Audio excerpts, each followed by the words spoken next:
Good afternoon, everybody, and good morning. Welcome to the webinar on It's Learning, cloud integrations, and some of the great changes that we've got coming over the next few months, most of which will be in place ready for back to school. So it means everybody will be able to have access to those before back to school, to see what's coming, to see how it's really going to improve teaching and learning in its learning, and then move forward with these great changes we've got coming to cloud. I can see we've got lots of people in attendance, and it's fantastic to see so many people here with us today.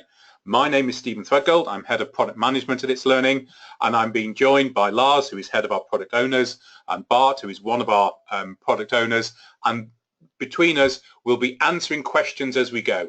Because we have so many people on this webinar, one thing we're going to do is ask you to use the question system within GoToMeeting. You'll see it in the side panel. You can pop it out, you can type in your question, and we'll do our best to answer them as we go along. Obviously, because there's a lot of people here, the same question might get asked many times, and what we'll do is we'll try and answer it and then say we've answered it a bit further up. We will make a copy of this available to everybody later, so they can see what's going on, and we'll make a copy of the slide deck available later as well. So you'll be able to rewatch the video, and you'll be able to use the slides and see the slides, and maybe even share them with your colleagues. Okay, so what are we going to talk about today? Well, we're going to start with just a little bit of background on why we think people should be using cloud tools, and there's lots of great reasons why we should use these in teaching and learning every day. We're going to talk about the built-in tools. So we know that one of the concerns that some schools have is if I want to use a cloud tool like Microsoft or Google, we have to have Google accounts, and so do our students and so on. Well, what we've done is we've built some of the cloud tools in, so being able to create documents and edit them and share them and have lots of people collaborating on them. We've built those into It's Learning, and we want to talk a little bit about that. So that's using cloud tools directly from inside It's Learning without needing an account in Google or an account in Microsoft. We'll just remind you that we're already using cloud files today. You can already grab something from Google and put it into a course, or a student can grab something from OneDrive from Microsoft and put it into an assignment. So we're already doing that. I just wanted to flag that up. And then we're going to talk about the new cloud integrations, how we're actually going to work with Google and Microsoft, the big two cloud providers, how we're going to bring that into It's Learning. And this, of course, means that you have to have an account in Google and Microsoft, and we'll talk a little bit about how we're going to make this easy and build it into our workflow.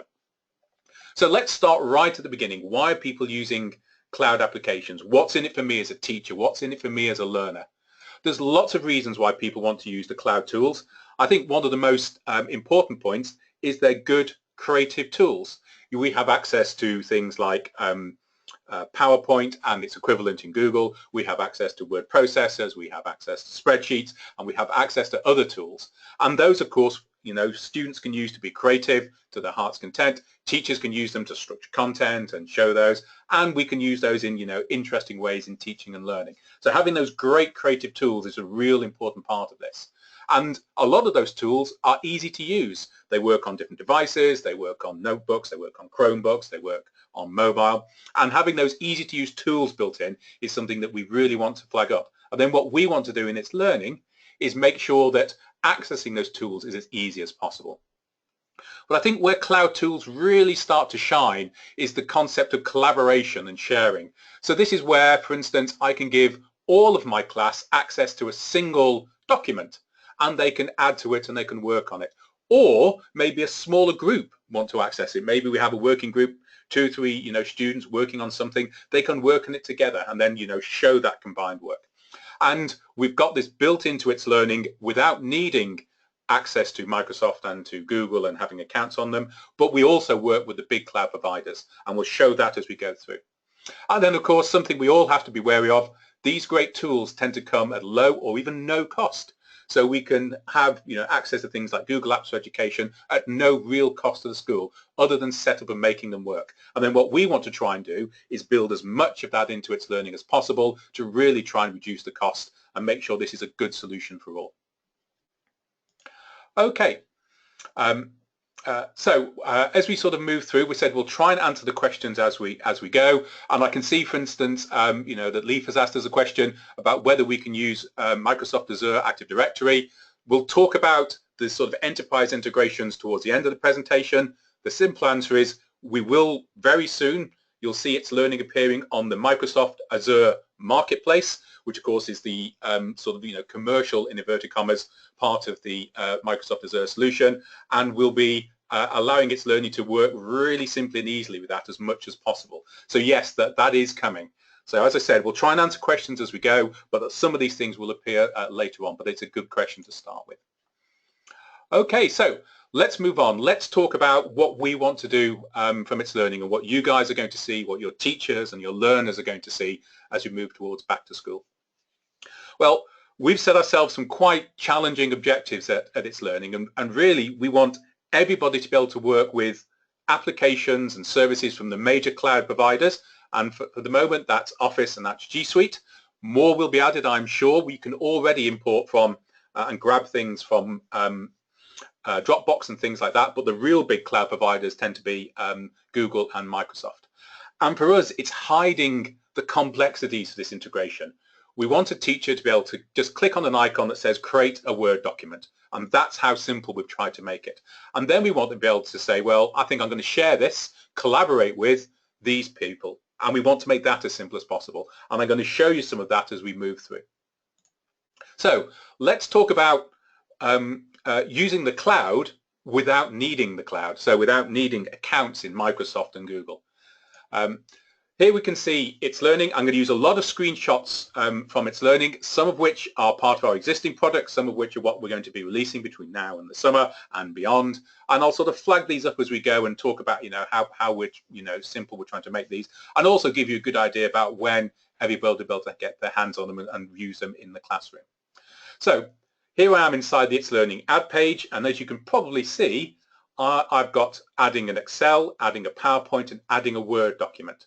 So our built-in tools are based on Microsoft technology. There is no way at the moment to sort of build in Google tools without having accounts in Google. That's just the way they work. But what we've done working with Microsoft is we've found a way to bring their cloud tools in without needing an account. So I'm using these without having an account on Outlook or Hotmail or OneDrive. I simply don't have one of those, but I can still use those tools. So if I was to click on create a Word document, in the background that's going to pop up a window, and there we are, there's my Word document, and I can start editing that straight away. So I've not needed to put in account details. I don't even have an account with Office. This is all from within It's Learning. And here I'm in the context of a teacher. So I've created this document, and I can add it to my course, and that means my students can then see it. And as I update it, my students can see the updated version, and they'll view it within the Word viewer. And you can make that full screen as well, so you can sort of have it taking up all of the screen and look just like Microsoft does if you were using it on the Microsoft site. But the important thing is the tools are built in. I can access them directly. And let's say I wanted to move this up a gear. I'm creating a document, for instance, reporting on what one of my struggling students has done, and I know they've been trying, and I know they've been working hard, and I want to give them a bit of help and support. So what I can do is I can invite them in maybe to start working on this document with me. Okay, so I can go in and I can simply say, these are all the people in my course. They've all got view access, but I'm going to pick one of my students. In this particular case, I'm going to pick Carol, and I'm going to give her editing access. And that means she doesn't just view it, but she can also edit it. Okay. So again, she doesn't need an account on Microsoft or anything like that. This is all built into It's Learning. Okay. So here I am logged in as Carol. She sees that I've added a new Word essay. I can see it. It's got a little Word icon. I know it's Word. And if Carol clicks on that, because she's been given editing permissions, she doesn't see a read-only view. She can actually go in and she can start working on it. And if the teacher, if I as Erwin, I'm in there and I'm working at the same time, she can see that there I am. I'm typing, she's typing, I can see what she's doing, she can see what I'm doing, and we're working on this collaboratively. And we've done this all through the existing tools that sit within itslearning. And of course we can take that to the next level. I can have my whole class working on it. I can have, for instance, maybe one half of the class working on one version and one half of the class working on another version, and then we can compare them. Okay. Also, if a student submits using this system, I can go in and add some comments, and I can say, well, I really like the submission, I thought you did really well there, and the students can see those comments as well. So what we're doing here is we're leveraging the sort of real power of cloud. That's great tools, that's great collaboration, that's ease of use, and we're bringing them all into itslearning. And it's an important sort of summary just to say that these tools don't need you to have an account with Microsoft. I know they're the Microsoft tools, but you don't need to have an account on Microsoft. They work from in the browser, they work on mobile devices, you can share, you can create, you can collaborate. Yeah. They're already in use by customers. We rolled this out as a large-scale pilot. We've got about 100 or so customers using it, but of course all the schools that sit within all those customers. We're getting lots of feedback on that, on how to make it better and how to improve it. And then when we've gathered all that feedback together, we're then going to release this to all of our customers before the summer. So this will be in place before the summer, way before we go back to school. And of course, it's an optional thing. It's one of those things that we want people to use and want people to get, as much from as possible. But we also know, for instance, some schools, some sites, some customers, for instance, really want to focus on using Google, and that's absolutely fine. So this, if you like, is an offering that is great for, smaller schools that may not have Google accounts or Microsoft accounts, everybody. Maybe you're concerned about, sharing data with these, large providers. And you want to have this, all from within itslearning. So, it's a really good way of getting into the cloud without needing external accounts and so on. It's great for some customers. Some other customers, it might not be exactly what they want, and they may want to move on to using, for instance, Google and Office 365 in the cloud completely. And we'll talk about that as we go through it.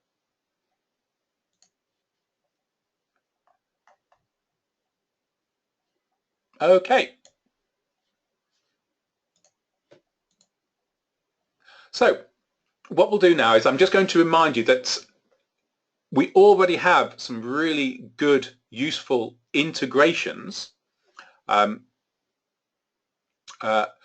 exist in itslearning, and those are there for us to use, and those are ours to work with now. So what we've just shown you with the clouds built into itslearning is coming for lots of customers are trying it out and telling us and giving us feedback. We're going to release it to everybody over the summer. But today, all of our users have access to Google Drive and Dropbox and OneDrive. So if they're working in the cloud, and this is, this is where we need an account on either Google or Dropbox or in OneDrive, and you can grab those things and put them into courses and plans and assignments and library. I think it's one of those things that people have realized they've already got this in place. It's been in place for quite a time. And what we want to do now is we really want to lift this. We want to make it so much better and so much easier. And we want to bring in the concepts of not just, for instance, uploading a file from Google, but creating a live collaboration to a Google file or creating a live collaboration to an Office file. So these are the things that we're trying to do, and these are the things we're introducing between now and back to school this year. So let's talk about what's now called G Suite and Office 365 integration into learning. So starting in the spring and rolling out before the summer, this will actually be going out to 1 or 2 sites in 1-2 weeks time. Then we'll be putting it onto all of our sales and demo sites not long after that. We'll be getting feedback, we'll be looking, we'll be making sure everything's in a good way, and we want then to roll this out completely to everybody before back to school this year. So collaboration in the cloud. This is where itslearning sits and works with either G Suite or Office 365 or both. So one of the things that, and one of the interesting bits of feedback we got is we have some customers where schools are deciding themselves, are they using G Suite, are they using Office? It's completely up to them. So you'll see some screens later on where we've assumed that you want to be able to use both, that you don't want to say I'm a big G Suite user, I'm a big Office user. And what we'll do is our staff will work with customers to say, do you want all of these activated, or do you just want, for instance, integration with Office 365 integrated. Okay, so we'll give that choice out to customers because we know some want to use all, some would just like their schools to use whatever they want, and we'll turn it all on. But we will give that control, because if, for instance, you're a customer rolling out Office 365 to all of your schools, you would probably want them to just use that and not to use G Suite. Okay, so we'll give that choice. We'll make sure that choice is in place. So collaboration in the cloud. So this is where students and teachers can work on documents. We saw it built into itslearning, but we can also work with G Suite and Office. Most of the examples I'm going to show are G Suite, just because Google is our first major integration. It'll be the first one we roll out, and Office 365 will follow a bit later. And that's not favoritism. It's just that's the sort of feedback we've had, that there's lots of people already using Google, and so we'll be doing Google first. But we will be supporting the same systems you see now for Google for Office 365, and we plan to have all of those in place for back to school. So this is where the teacher is going to be creating a collaboration and sharing it with their students, and they're going to be giving it a context and saying, look, this is something I want you to work on. How are we going to do that? So what I'm going to do is I'm going to step through how a teacher would, for instance, create a collaboration, and how they would give it to the kids, what the kids would see, and how they would use it. And to do that, I have to introduce one of the new features we have coming for back to school, which we're calling the task. So one of the things when we were talking to customers and working with students and working with teachers is that when we give a collaboration, when I say to a group of students, I want you to work together, we normally have to put a context around it. We normally have to say, you know, we are working towards, for instance, Unit 5A, this is in maths, this is what I want you to try and achieve when you work together. So just having a collaboration, you know, somewhere in the course resources, we thought, well, that's great, that's useful, that has some merit, but it's not hitting the education objectives. It's not really going to make this as you know, as good and as easy and as simple as we want. So one of the reasons that we introduced a task was to be able to put a context around these things. So we have a new ad system coming in itslearning, ready for back to school. And when I click on that, I'll be able to add quickly the most common elements, the things that I want to create, you know, more frequently. We have a huge ad page. We saw it before, and from that I can add you know, surveys and questionnaires and all sorts of things. But what we want to do is you know, move up the most common things so I can quickly create them. And we want the task to be, you know, something that's created, you know, very, very often and you know, with you know, quickly. So I create my task, give my task a title, give my task a context, some sort of context, maybe create, you know, link it to learning objectives. And we've got a new concept coming as well, which is saying this task or this assignment or this other piece of work is, you know, homework. And this is something we want the students to do outside the normal classroom. Of course, we're talking about extending the classroom all the time. We want to make it a bit clearer that this is a task I want to set them, maybe with a deadline of the next course that I want, or the next time we meet, to say this is something I want you to do. And it's something that's been asked for by a lot of our customers.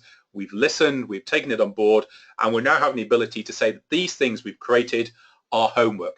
And that allows us to do lots of very exciting things in terms of reporting on homework and showing what's going on, and you know, using this in a very exciting way. So homework is going to be seen all through itslearning, and of course that will be translated into the you know, the relevant languages. Sometimes we call it homework, sometimes refer to out of class learning. There's all sorts of different ways to discuss that, but it's really just a flag, it's just a tick box to say this is something that, you know, I want you to do outside. And that's why a context is important. That's why it's important for me to say what's going on.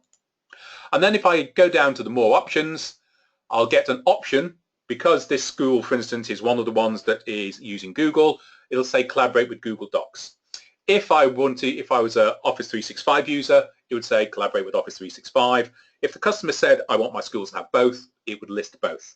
But what we're trying to do is sort of, you know, start with Google, and we'll then move on to Office as well. So if I hit collaborate with Google Docs, it'll open up Google. If I've not authenticated, if I've not given itslearning permission to do this, it'll pop up a box saying itslearning would like to have permission to access your files on Google. Is that okay? You'll put in your Google username and password, and then from that point on, that's remembered. We know that you've given permission, and we don't need to ask that again. Okay. So it's a really simple way. It'll say at that point, we want to be able to access your Google items. And we've got some enterprise level integrations coming later in the year that will allow schools to set this up beforehand so students don't need to go through this step. But at this point, if I didn't have access, it would say, oh, I'd really like to be able to access these, please, and that's something that we can easily do. I then pick my document from Google. So in this particular case, I'm working on a budget spreadsheet, and I want my student to collaborate together to create, you know, a good budget, maybe for something we're doing in the class or something else. And when I click done, it'll then add that into the task.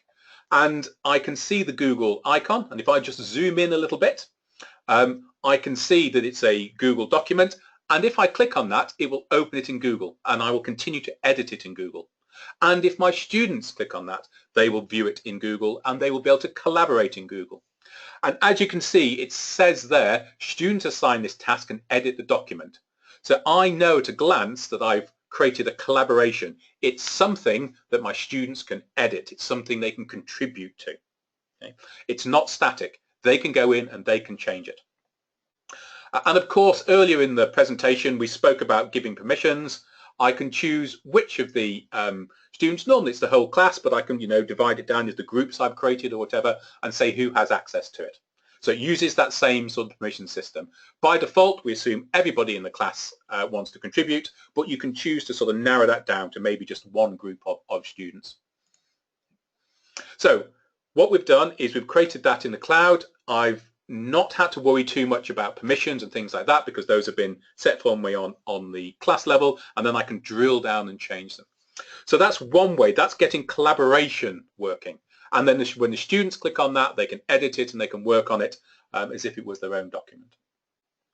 One of the other things that we want to introduce, and this is one of the things that's been called for by the more advanced users of cloud documents, is being able to not upload a cloud document from either Office or G Suite, but actually keep a live link to it. And really what that means is that if I let students have access to it, they have read-only access to it, they can't edit, they can't contribute, but I can continue to update it. So if I update it in the background, then students, when they go back in, they will see my refreshed version. And to do that, we have our new file control that you'll be seeing all across itslearning. It's really simple. I can drag and drop files from my device, that's great, or when I click on it, it will give me choices. And these choices we've sort of grouped into three areas. The area that we start with is I want to upload from a device. I want to upload from Google. Basically, I want to put a copy into itslearning. Okay? So that's going to actually take it from wherever it is on your computer, wherever, and put that copy into itslearning. But also, you might want to create a link to it. Okay? And what we're doing here is we're not putting a copy of that document in. We're putting a link to it. You can continue to work on it, but everybody else can only view it. And it'll work with Google, it will work with Office 365, and you'll also see something called Your Files. That's basically a place where I got a list of all of my files. That's something that's coming later in the year, but we just wanted to show the sort of, you know, the full screens now. And if you remember back to earlier in the presentation, if I want to, I can create a Word document or a PowerPoint document or an Excel document directly in itslearning without needing a cloud system. Okay. So we've got these choices. I can upload from, I can link to, or I can create. And if I was to link to a Google document, again, it would open up my Google in the cloud. I pick the file that I want, I select it, and then it adds it into the task. And here we can see it's a linked file. So again, at a glance, I can see what's a collaboration. It says students can edit this, or it says it's a linked file. And again, if I click on this, it won't download it, anything like that. It'll open it in the cloud. I can work on it. And when my students click on it, same for them, they'll see the linked live version. They'll be able to you know, use that and see that. And then I'll be able to make changes to it. And then, of course, I can do the traditional thing, which we're all used to doing, which is I can upload from my computer or wherever. I can pick it and I can add it. And when this gets added in, as you can see, it doesn't say linked, it doesn't say students can edit it, it's just a file, and then that will be handled in the way that files are. And of course, this was a Word document I picked, but that could be any file, any of the files that we allow. So we're still allowing you to upload files from your computer and so on, but we're just introducing the concept of files that are linked to the cloud and files that are linked and collaborated on in the cloud. Of course, if I think, oh, I've got too many files now in this task, there's too many things in place, there's a little X that sits across all of these, and what I can do is I can get rid of my file by clicking on that, and of course it'll say, you sure? That won't delete the file on Google. It will stay on Google, but it's no longer part of this task. It's no longer something that the students will see within this task.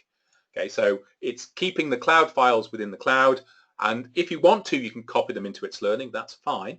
Okay, but we want people to be using the cloud in the way it's designed to, and they'll stay off in the cloud until I call them into the task. So when I save this, it'll then give me a nice summary because I've done different things. So I can see my summary, and it says, look, you've created a collaboration and students can edit it. You've uploaded a file, and as you recall, I deleted my linked file. Otherwise, it would also say there's a file and it's linked. And of course, I can have multiple files, so my task can contain many things.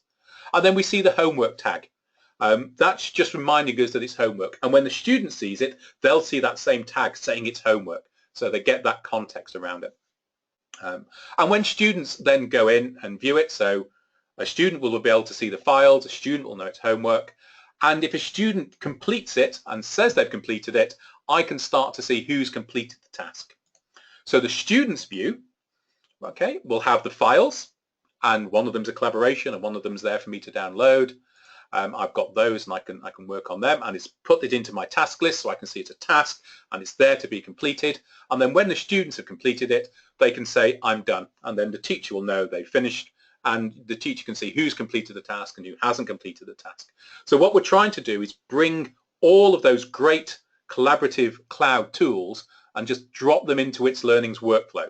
So as a teacher, I've not needed to be too concerned about where my files are. I know at a glance if they're collaborations or they're linked, so I know the context of the students are using them, and the students know the context as well. They know whether it's just to view, they know whether it's collaboration, and I can give them all the help and support I need when I'm actually creating the task. So I wanted to show the cloud integration through the task because it shows how we're trying to build it into the workflow. You will still, in those of you that use itslearning now, you can still go into a course and add and link to a Google document. You'll still see that great new tool with all of those options will appear in the course, it'll appear in plans, it'll appear in library, it'll be ubiquitous across all of itslearning. But if you really want to create a collaboration, then we'll be putting those in the task because we want the students to actively go in and work on it. So if I just summarize these sort of changes, they're built into itslearning. The cloud file integration is right at the heart of itslearning. I've used examples from Google, but Office 365 will work in the same way. And of course, we've got our built-in tools as well if you want to use those. So you can create collaborative tasks in Google or Office 365 or both. And these cloud files will be an important part of planning. You'll be able to grab files from the cloud and put them into Planner. And it means you can structure content from many different sources and target it at your students. So cloud integration, we hope, will be as simple as possible. You can set it up at an enterprise level, and that's something you can talk to our local teams about, and they can help that work through. Or it's something that can be done on an ad hoc level, and you can just go in and give itslearning permission to access your Google account, and then we'll be able to pull down these files and work with them in the way that you've just seen. Okay, so one of the questions we get when we've shown this to customers, we've been showing, we've been going through pilots, we've been demoing the screens, we've been showing how this works. One of the big questions we get is, what happens if a student's working in the cloud, they're working in Google, that's where they like to work, and they're going to submit an assignment. Okay, so they're going to put an assignment into itslearning. They've got a nice little Word document or a Google word processor document, and they're going to upload that into itslearning. They, of course, can continue to work on that in the cloud if they want to. So how are we going to handle that? How are we going to make that as simple as possible? And again, what we've done is we've taken a step back. We have a new assignment tool coming, which is much easier to follow, really visual, works well on mobile devices, and shows at a glance whether people have submitted or not submitted, what the status is. And what we want to do is we want to really support all cloud systems within our assignment tool. So as well as improving the assignment tool and making that a lot better, we've got the concept, for instance, so I've got my student Carol, who we spoke about before, and she's working in G Suite. Okay, so she's been working hard in G Suite, she's been working on her mobile device, she's been working in other places. She then comes to the assignment and she's submitting it to itslearning for the teacher to assess. What we're doing is we will then take a copy of that from G Suite when it's submitted. Okay, so if she continues to work on it now, she's working on her version. The version that the teacher is assessing is the version that was handed in by the deadline for the assignment. Okay? So the student can continue to work in G Suite, that's up to them, but what we've done is we've now taken a copy of that. Okay? And we have a new tool coming in itslearning, which will be accessed through the assignment system, and this will allow teachers to add comments and give feedback directly on those submitted files. And this will happen in the browser, on the mobile device. It's a really nice system. So what we're doing is we're giving teachers the ability to comment and add constructive comments and highlight things and say, look, I think this is really good, provide formative, summative feedback. Of course, grade as well and give it a final grade, that's no problem, but also put these comments directly onto this stored itslearning copy. So what we have is we have a definitive statement of submission.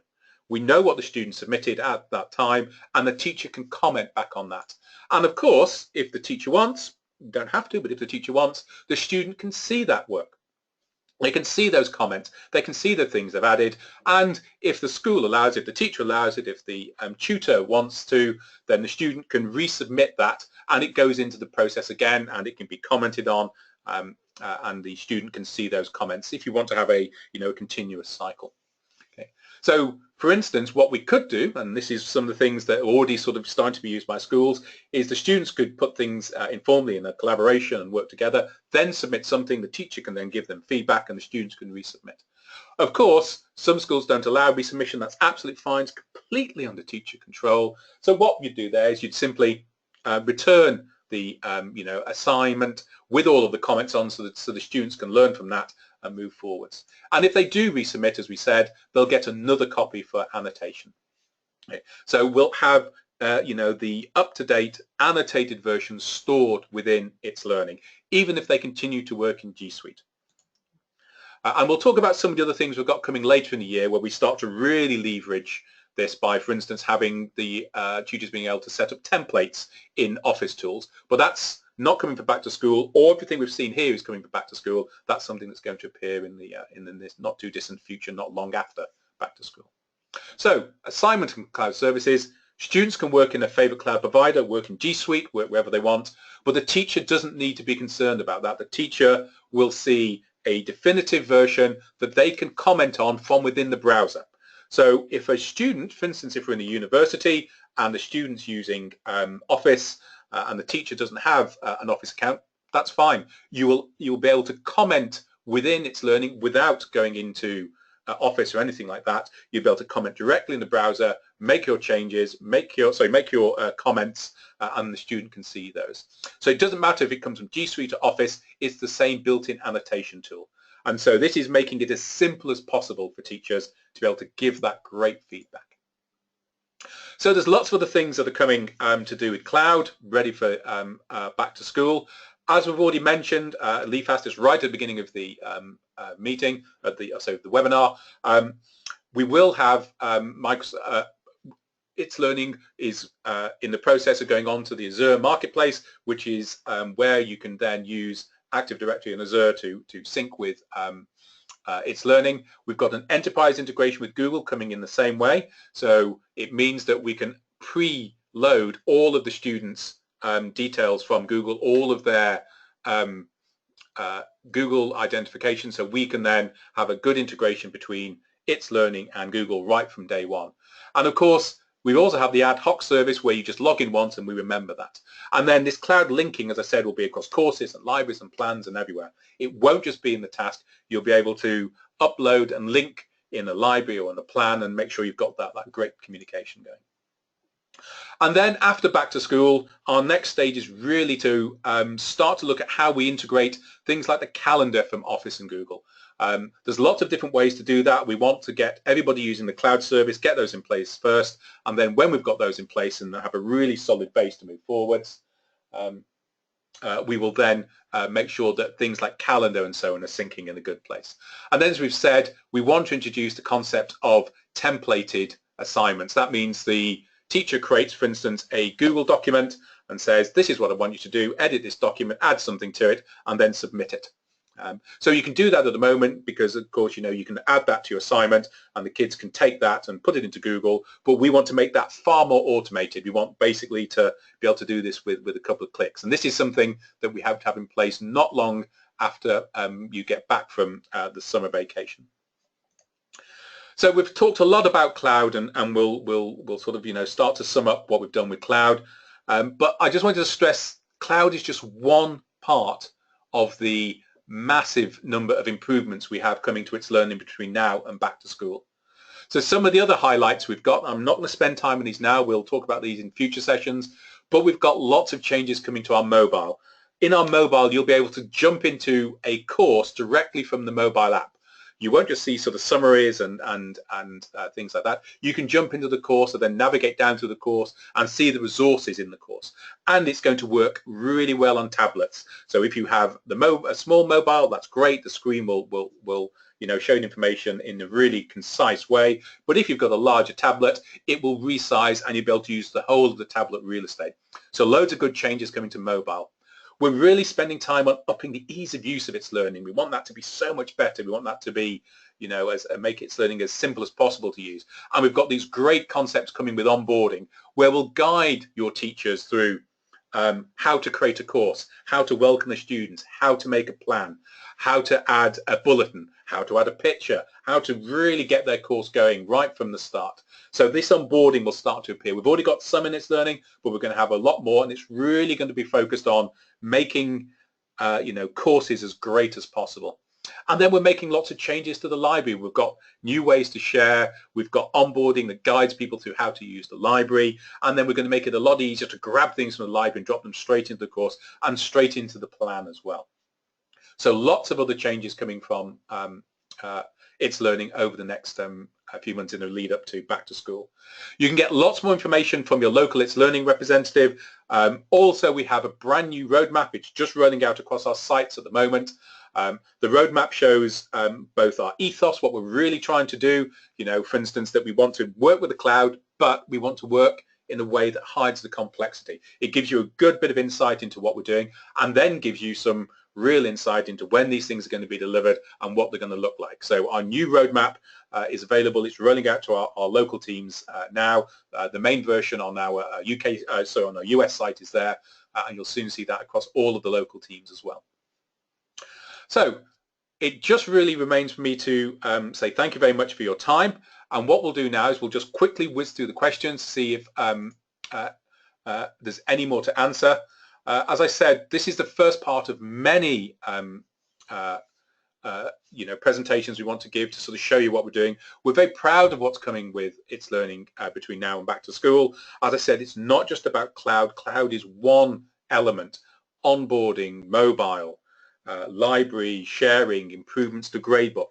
All of itslearning is being lifted in a way that we really hope is going to make this not just a improved teaching and learning through having good features in place, but improved teaching and learning by having simple, creative workflows that all of our teachers can use straight from day one.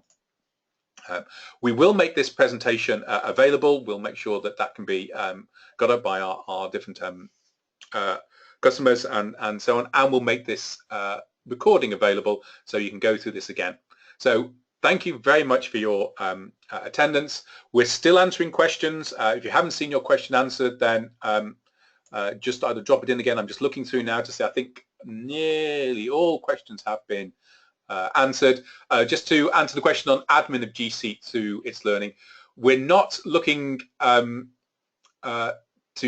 provide a view of the administration consoles in G Suite through itslearning. We do want to have a enterprise integration, which means if you've set something up in G Suite, we can move the details and the emails across to the users. We can do that through our APIs, through the things that we normally provision from. But no, we're not. itslearning is not going to be controlling G Suite. G Suite is G Suite, and Office 365 is Office 365. Those are sort of owned and run by Google and Microsoft respectively. So we won't be using itslearning to administrate those. But of course, you can use all of the tools within them as end users. I think that is all of the questions. Oh, well, I'll just answer one from Magnus. Teachers using updated thumbnails. We're going to start with just the icons. You'll be able to see the icons and click on those. We are looking at bringing in thumbnails. That's something which we will come up with later, because that means we need a slightly different view and a slightly different piece of real estate, because of course to be useful those thumbnails do need to be quite large. So we're going to start with the icons and the names and so on, and then we're looking at introducing the thumbnails later. And is it linked to any Google files? You can link to any Google files that you can get through G Suite. We're not planning to limit that. It's something that we really want to have. We want to use all the tools in G Suite. There's a good drawing application in G Suite. We want that to be used as well. So we are not planning to prohibit access to anything. If it's there, we want people to use it.